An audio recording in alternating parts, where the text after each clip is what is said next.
Facebook fights largest ever. The United States court data request. Facebook is fighting a United States court order in which it was forced to hand over data belonging to almost 400 people involved in a benefit fraud trial. The social media site said the request was by far the largest it had ever received from a government body. Photographs, private messages and other information were supplied to a New York court last year, but the process was only made public by a judge this week. The ruling defined Facebook as a digital landlord. A judge said this definition meant the company must comply with search warrants.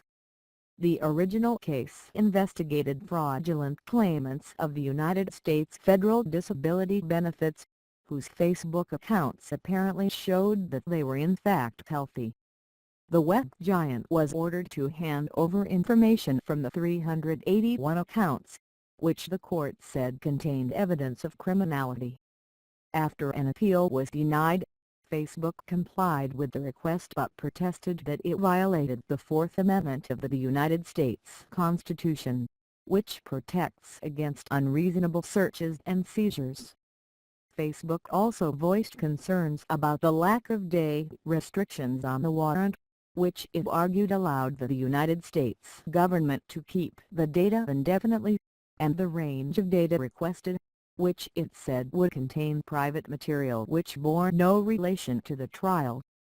The proceedings have been kept private by the court, but after a fresh appeal by Facebook, the New York judge has now made the court filing public. Facebook said the government had obtained gag orders preventing it from telling the account holders that it had been forced to hand over their data. This unprecedented request is by far the largest we've ever received, by a magnitude of more than 10, and we have argued that it was unconstitutional from the start, wrote Chris Zonderby, the legal advisor to Facebook. Of the 381 people whose accounts were the subject of these warrants, 62 were later charged in a disability fraud case. This means that no charges will be brought against more than 300 people whose data was sought by the government without prior notice to the people affected. But a spokesperson for the Manhattan District Attorney defended the court's actions. This was a massive scheme involving as many as 1,000 people who defrauded the federal government, said Joan Paula Rose. The defendants in this case repeatedly lied to the government about their mental, physical, and social capabilities. Their Facebook accounts told a different story.